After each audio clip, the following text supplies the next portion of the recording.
Hello students, ये आपका part 18 video इस चैप्टर का पार्ट 18 वीडियो में प्रश्नावली 8C पे है और क्वेश्चन नंबर है 1।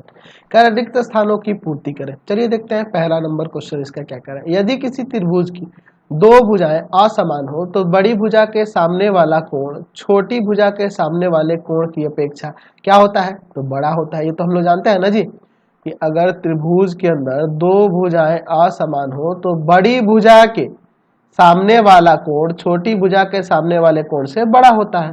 चलिए, किसी त्रिभुज में बड़े खाली स्थान के सामने की भुजा बड़ी होती है तो बड़े कोण के सामने की भुजा बड़ी होती है, तो यहाँ कोण भर देंगे। चलिए सी नंबर देखिए क्या कह रहा है कि त्रिभुज ए बी सी में यहाँ पे देखिए भुजाओं की लंबाई दी हुई है, तो मैं एक काम करता हूँ, यहाँ पे त्रिभुज एक बना देता हूँ। ठीक है, उसकी भुजा एक ए बी ले लेते हैं, एक बी सी ले लेते हैं और एक ए सी ले लेते हैं। चलिए देखिए ए बी सी, ए बी बराबर में 7 सेंटीमीटर, बी सी बराबर 9 सेंटीमीटर और सी ए बराबर में 10 सेंटीमीटर। तो ए का नंबर में कह रहा है कि सबसे बड़े कोण का नाम, तो सबसे बड़ी भुजा के सामने वाला कोण ही तो सबसे बड़ा कोण होगा ना, यानी कि इसका आंसर हो जाएगा एंगल। यहाँ पे देख लीजिए इसके सामने वाला कोण कौन है? बी है ना। एंगल ए बी सी लिख दो या एंगल बी भी सिर्फ लिखोगे तो चलेगा। ख नंबर देखिए सबसे छोटे कोण का नाम, तो सबसे छोटी भुजा के सामने वाला कोण यानी कि यह एंगल ए सी बी लिख दो या सिंपली एंगल सी भी लिख सकते हो। चलते हैं अगले क्वेश्चन की ओर। क्वेश्चन नंबर 2 देखिए कह रहा है त्रिभुज ए बी सी में यदि एंगल ए 75 एंगल बी 60 है तो निम्नलिखित में से कौन सा सत्य होगा। मैं यहाँ पे एक त्रिभुज बना देता हूँ, ठीक है, और इसके बाद थोड़ा बात कर लेते हैं। ए बी सी, ए एंगल जो है 75 डिग्री का है, बी आपका 60 डिग्री का है, तो सी पहले निकाल लो। आप देखो angle A plus angle B plus angle C बराबर में 180 होगा। ए का वैल्यू 75, बी का वैल्यू 60 और सी हमें पहले निकाल लेना होगा। चलिए इन दोनों को जोड़ देते हैं, 5 और ये 13, 135 हो जाएगा, प्लस में एंगल सी बराबर में 180। ठीक है, इसको ले जाकर उधर घटा देते हैं, तो 180 में से 135 घटाओगे कितना आ जाएगा? एंगल सी आपका 45 आ जाएगा ना जी, 45 आ जाएगा। चलिए तो यह आपका 45 डिग्री होगा। तो इसमें से कौन सा सत्य है? तो देखो तो सबसे बड़ा कोण कौन है? यह है, तो इसके सामने वाली भुजा सबसे बड़ी होगी यानी बीसी सबसे बड़ा होगा। उससे छोटा कोण यह है तो इसके सामने वाली भुजा यह हो जाएगी सी ए। तो सबसे बड़ा है बीसी, उससे छोटा है सी ए और सबसे छोटा तो कोण यह है तो इसके सामने वाली भुजा ए बी, यानी यह वाला संबंध कहाँ दिख रहा है? सबसे बड़ा BC, BC is greater than C A is greater than A B. C नंबर दिख रहा है ना ऑप्शन, आपको समझ गए। चलिए क्वेश्चन नंबर 3 देखिए रिक्त स्थानों की पूर्ति करें। ए नंबर देखिए क्या कह रहा है 3 का ए नंबर, किसी भी त्रिभुज की किन्हीं दो भुजाओं का खाली स्थान हमेशा तीसरी भुजा से अधिक होता है। तो दो भुजाओं का योग ना, तो यहाँ पे योग भरेंगे, दो भुजाओं का योग हमेशा तीसरी भुजा से अधिक होता है। किसी भी त्रिभुज के किन्हीं दो भुजाओं का खाली स्थान हमेशा तीसरी भुजा से कम होता है। तो दो भुजाओं का अंतर ध्यान रखना, ये हम लोग प्रमेय में नहीं देखे हैं लेकिन इसको जानना जरूरी था। किसी त्रिभुज के अंदर दो भुजा का अंतर जो होता है ना वह तीसरी भुजा से कम होता है, छोटा होता है, ये भी याद रखना। ए बी माइनस ए सी कहूं तो वह लेस देन हो जाएगा बी सी।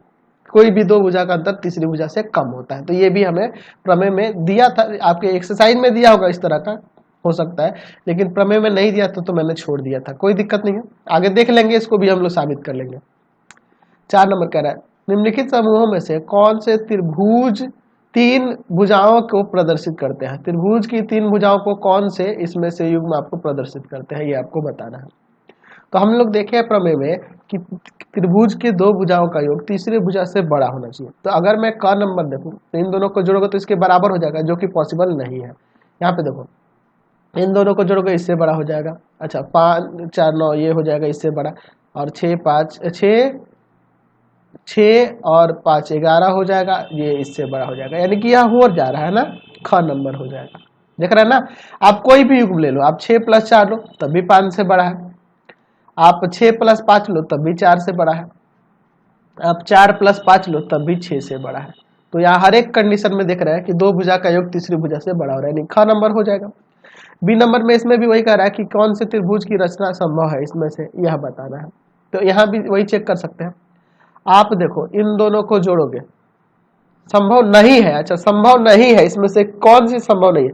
पहला तो संभव दिख रहा है, ये 6 7 13 8 से बड़ा है, ये 15 इससे बड़ा है। अच्छा, और फिर 6 8 14 7 से बड़ा है, तो ये संभव है। अच्छा, इसको देखो 5 4 9 इससे बड़ा है, 6 5 11 इससे बड़ा है। और यहाँ पे और भी ले सकते हैं, 6 4 10 इससे बड़ा है, ये भी संभव है। यहाँ पे देखो, इसमें ऐसे घ नंबर देखो ना, ऐसे ही दिख रहा है, 8 4 12 इससे बड़ा नहीं है, 8 4 12 इससे बड़ा नहीं है, तो यही ना संभव नहीं है। बाकी सब तो संभव दिख ही रहा है, तो ये आपका घ नंबर संभव नहीं है। तो आप देख रहे हैं ना, बहुत ही सिंपल क्वेश्चन है। इसमें बस यही देखना पड़ा कि त्रिभुज के दो भुजा का योग तीसरे भुजा से बड़ा होता है, उसी के आधार पर ये बन गया। चलते हैं अगले क्वेश्चन पे। क्वेश्चन नंबर 5 देखिए क्या कह रहा है। देखिए इसमें करना क्या है, यहाँ पे पूछ रहा है ए नंबर में कि एक सरल रेखा पर उसके बाहर किसी बिंदु से अधिक कितने लंब खींचे जा सकते हैं। तो एक ही लंब खींचा जा सकता है। अगर मान लीजिए आपके पास एक सरल रेखा है और एक बाहर बिंदु दिया है, और इससे इस रेखा पे ऐसे बहुत सारी रेखा खींचोगे तो इसमें सिर्फ एक ही लंब खींच सकते हैं, तो वो की ये होगी। और वो जो सबसे लंब होती है वो सबसे छोटी रेखा होती है, आपको पता है ना जी। चलिए, वो सबसे छोटी रेखा होती है। किसी बिंदु से एक रेखा पर कितने लंब खींचे जा सकते हैं, तो वही एक ही अधिक से अधिक एक और एक ही लंब खींचे जा सकते हैं, दोनों का मतलब तो एक ही है यार।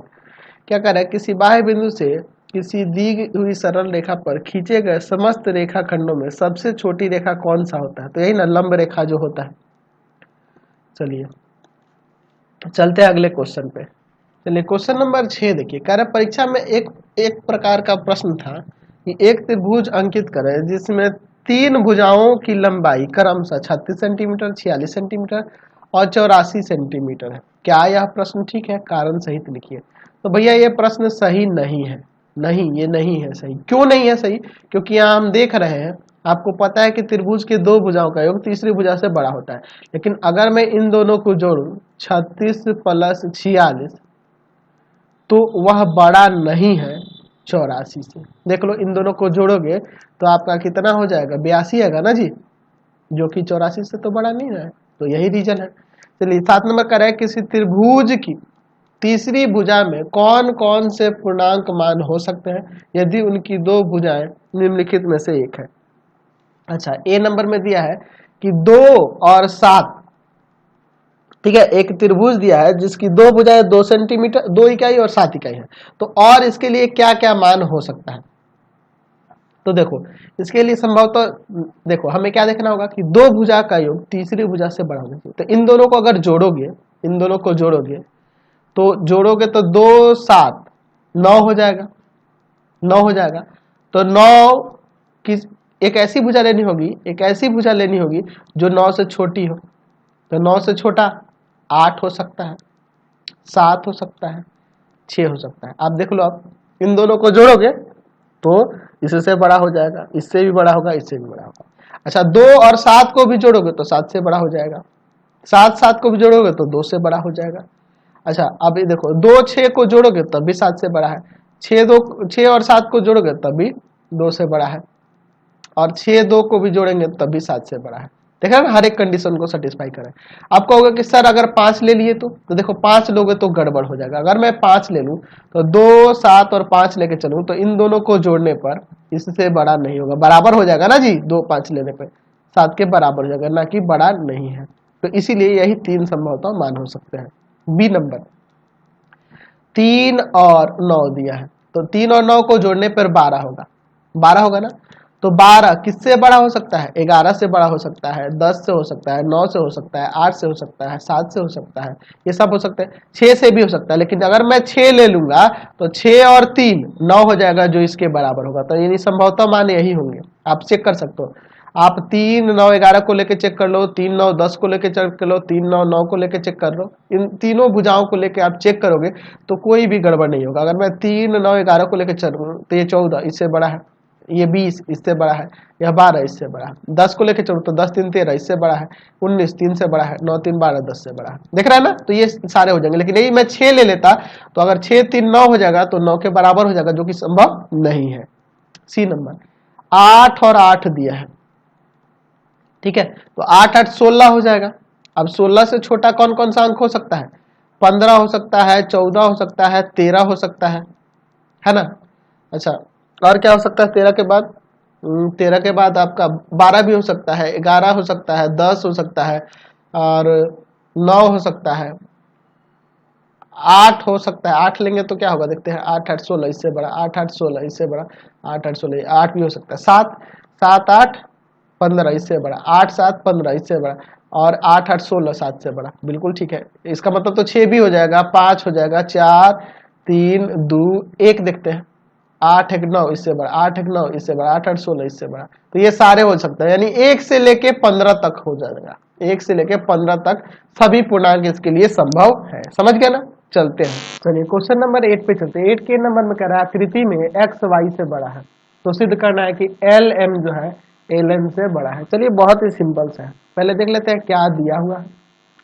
दिया है आकृति में कि एक्स बड़ा है वाई से, तो सिद्ध करना है, तो सिद्ध करना है एल एम बड़ा है एल एन से। चलिए इसका प्रमाण देखो, बहुत ही सिंपल सा क्वेश्चन है। मैं यहां देख रहा हूं कि angle L M N, L M N और प्लस में एक्स, यह दोनों मिला के 180 हो जाएगा। और उसी तरह से एल एन एम और प्लस में वाई मिलाकर 180 हो जाएगा, रैखिक युग्म से, रैखिक युग्म से, लीनियर पेयर से। ठीक है, यानी कि इन दोनों का योग 180 और इन दोनों का भी योग 180। चूंकि हमारे पास कह रहा है कि x जो है y से बड़ा है, x y से बड़ा है, तो सिंपल सी बात है, x y से बड़ा है, x y से बड़ा है, x y से बड़ा है, तो अगर हम देख लो बड़े कोण को, यह बड़ा कोण है, यह छोटा कोण है, तो 180 में से बड़ा कोण घटाएंगे तो यह आएगा। आप सोचो 180 में से अगर x को घटाऊं, 180 में से x को घटाऊंगा तो यह वाला कोण आ जाएगा। तो जब x बड़ा है y से, तो यहाँ घटके जो मानेगा वो तो छोटा होगा ना, यानी कि यहाँ वाला कोण इस कोण की अपेक्षा छोटा हो जाएगा। इसलिए यहाँ कह सकते हैं कि एंगल एल एन एम जो है बड़ा होगा एंगल एल एम एन से। अच्छा, तो आपको पता है कि बड़े कोण के सामने की भुजा बड़ी होती है, सामने की भुजा बड़ी होती है, बड़े कोण के सामने की भुजा बड़ी होती है। तो इसलिए यहाँ पे कह सकते हैं कि देखो एल एन एम के सामने वाली भुजा एल एम हो जाएगी, तो एल एम बड़ा है किससे, एल एन से। ये हमें प्रमाणित करके दिखा दिया। क्लियर है? चलिए चलते हैं अगले क्वेश्चन की ओर। चलिए अगला क्वेश्चन देखो, आपके 8 का बी नंबर है। क्या कह रहा है क्वेश्चन में कि पी आर जो है ना पी क्यू के बराबर है, पी आर पी क्यू के बराबर है, और कह रहा है कि पी एस सिद्ध करना है कि पी एस बड़ा है पी क्यू से, या पी एस पी क्यू से बड़ा है, यह सिद्ध करना है। दिया है त्रिभुज पी क्यू आर में पी आर जो है ना पी क्यू के बराबर, तो सिद्ध करना है, तो सिद्ध करना है पी एस बड़ा है पी क्यू से। चलिए इसका प्रमाण देखो, बहुत ही सिंपल सा।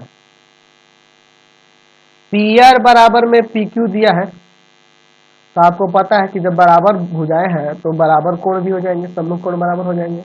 एंगल पी क्यू आर बराबर में एंगल पी आर क्यू, क्योंकि आपको पता है कि बराबर भुजाओं के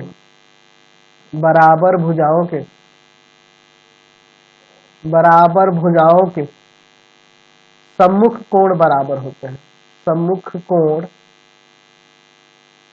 बराबर होते हैं, बराबर भुजाओं के सम्मुख कोण बराबर होते हैं। अच्छा, मैं यहाँ पे कहूँ कि एंगल पी क्यू एस,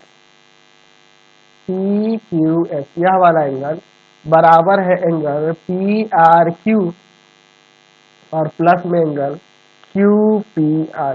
बाह्य कोण से हो जाएगा ना, बाह्य कोण से हो जाएगा।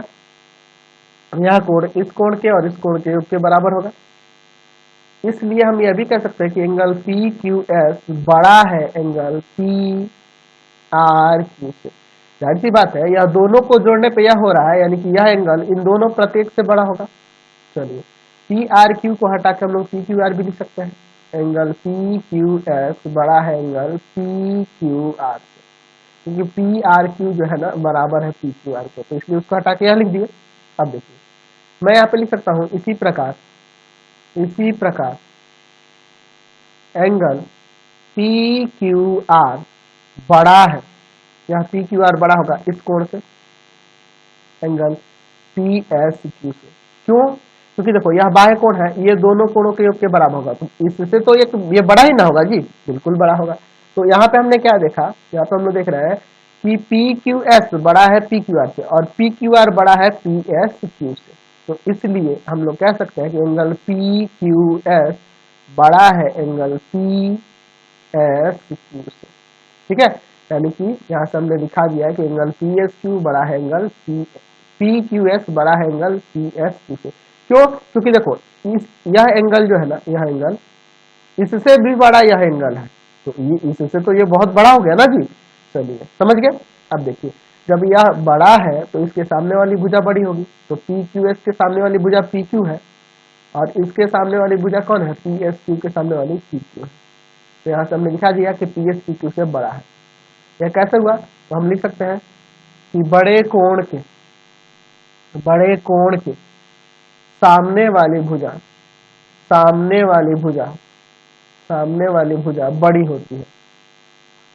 बड़ी होती है, इसलिए हो जा रहा है। समझ गया। चलिए चलते हैं अगले क्वेश्चन पे। चलिए अगला देखते हैं 8 का सी नंबर। कह रहा है त्रिभुज ए बी सी में, चलिए मैं यहाँ पर एक त्रिभुज बना लेता हूँ ए बी सी, यहाँ पर एक त्रिभुज बना लेते हैं ए बी सी, जिसमें ए बी बड़ा है इसी से, ए बी बड़ा है इसी से, और डी भुजा बी सी पर एक बिंदु है, डी भुजा बी सी पर एक बिंदु है। यहाँ पर मैं कोई डी बिंदु ले लेता हूँ, तो हमें दिखाना है कि ए बी बड़ा है ए डी से। चलिए यही ना होगा आपका ए डी। चलिए इसको देखते हैं। दिया है त्रिभुज ए बी सी में क्या दिया भैया, तो यहाँ दिया है कि ए बी बड़ा है ए सी से और डी भुजा बी सी पर स्थित है। बी बिंदु जो है भुजा बी सी पर स्थित है, तो सिद्ध करना है कि ए बी बड़ा है ए डी से। ठीक है, चलो इसका प्रमाण देखो। यहाँ पे आपके पास ए बी बड़ा है ए सी से, यह दिया है, तो आपको पता है कि बड़ी भुजा के सामने वाला कोण बड़ा होगा, तो ए बी के सामने वाला कोण कौन होगा, ए बी भुजा के सामने वाला कोण यह ना होगा, यानी कि एंगल सी होगा, या इसका नाम लिख दो एंगल ए सी बी, या सिंपली एंगल सी भी लिख सकते हो चलेगा। बड़ा होगा ए सी के सामने वाले कोण, ए सी के सामने वाले कोण एंगल बी से। आपको पता है कि बड़ी भुजा के सामने वाला कोण बड़ा होता है। ठीक है, चलिए। अच्छा, अगर मैं इस कोण की बात करूं एडीबी की, तो इस कोण से बड़ा होगा, एंगल एडीबी बड़ा होगा एंगल सी से। अब कहोगे कि सर कैसे, तो अभी हमने देखा ना पिछले क्वेश्चन में कि यह बाह्य कोण होगा, तो इन दोनों कोणों के योग के बराबर होगा, तो इससे तो यह बड़ा ही ना हो जाएगा। या चाहो तो दिखा सकते हो कि एंगल ए डी बी बराबर है angle C plus angle D A C के, तो जाहिर सी बात है अगर डी ए सी हटा जाए तो यह बड़ा हो जाएगा ना इसी से। चलिए बड़ा है। अब देखो एंगल सी, यहाँ क्या देख रहे हैं, एंगल सी बड़ा है एंगल बी से, और यहाँ देख रहे हैं कि एंगल ए डी सी यह वाला कोण बड़ा है इस एंगल से, ये ना देख रहे हैं हम लोग, तो यहाँ से हमें ये पता चल रहा है, इसलिए एंगल ए डी बी बड़ा हो जाएगा एंगल बी से, है ना। एंगल सी बड़ा है एंगल बी से और एंगल सी से भी बड़ा है एडीबी, तो एडीबी तो बड़ा ही ना होगा एंगल बी से। चलिए, तो आपको ये जब मिल गया कि एंगल ए डी बी बड़ा है एंगल बी से, तो ए डी बी के सामने वाली भुजा ए बी है, तो वह बड़ी होगी, ए बी बड़ा हो जाएगा किससे, तो एंगल बी के सामने वाली भुजा ए डी से। ठीक है, तो यहाँ लिख देंगे क्यों हुआ ये, कि बड़े कोण के सामने वाली भुजा बड़ी होती है, सामने वाली भुजा बड़ी होती है, इसलिए यह हो गया। समझ गए। चलते अगले क्वेश्चन पे। चलिए क्वेश्चन नंबर 9 का ए नंबर। यदि किसी त्रिभुज ए बी सी के कोण ए का आंतरिक द्विभाजक कोणे का आंतरिक द्विभाजक एंगल का उसका बाइसेक्टर AD है, जो भुजा BC को D पर मिले तो दिखाइए कि AB बड़ा है BD से। चलिए देखते हैं। मैं यहाँ पे एक त्रिभुज ले लेता हूँ ABC, एंगल A का आंतरिक द्विभाजक यानी इस कोण को दो बराबर भागों में बांटने वाला, यहाँ BC को D पर मिलता है, तो हमें दिखाना है कि यह AB जो है ना BD से बड़ा है, BD से बड़ा है। बहुत ही सिंपल है यार, दिया है त्रिभुज ABC में AD एंगल A का द्विभाजक है, दो भागों में बांटने वाला है, ठीक है, द्विभाजक है, दो भागों में बांटने वाला, ठीक है। तो सिद्ध करना है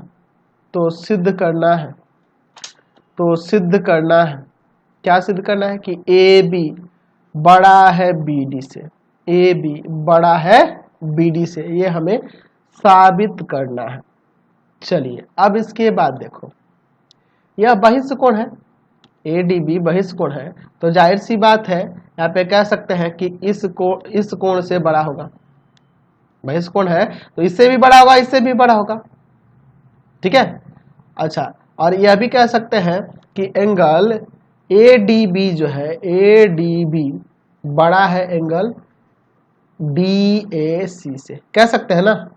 चलिए इसको दिखाते हैं, पहले यहाँ लिख लेते हैं, पहले प्रमाण इसका पहले दिखा देते हैं कि द्विभाजक है ना, AD एंगल A का द्विभाजक है, पहले इसको दिखा देते हैं।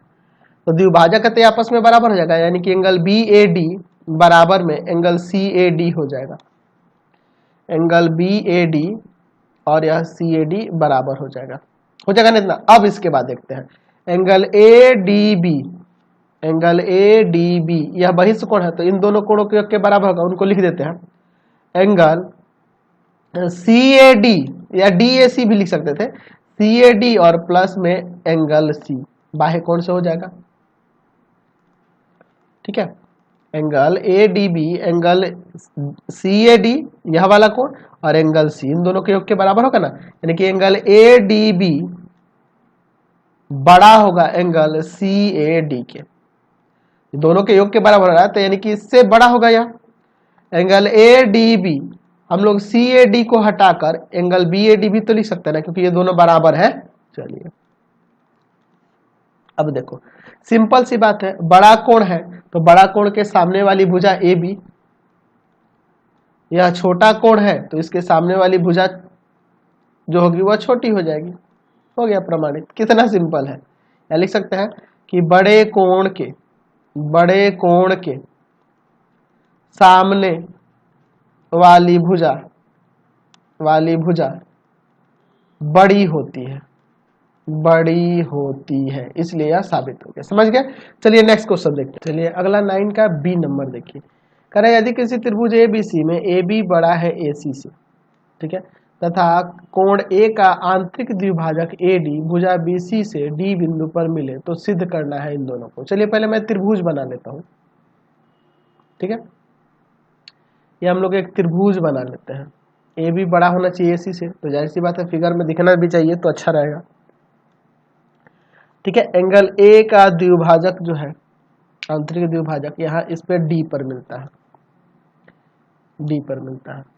चलिए पहले लिख लेते हैं। दिया है त्रिभुज ABC में AB जो है ना बड़ा है AC से, और AD एंगल A का द्विभाजक है, यानी दो बराबर भागों में बांटने वाला है। तो सिद्ध करना है, क्या सिद्ध करना है हमें?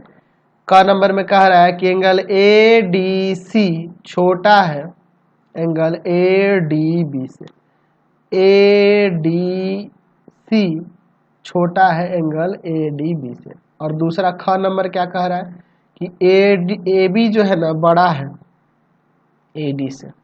चलिए इसका प्रमाण देखो, बहुत ही सिंपल सा है। हमारे पास AB बड़ा है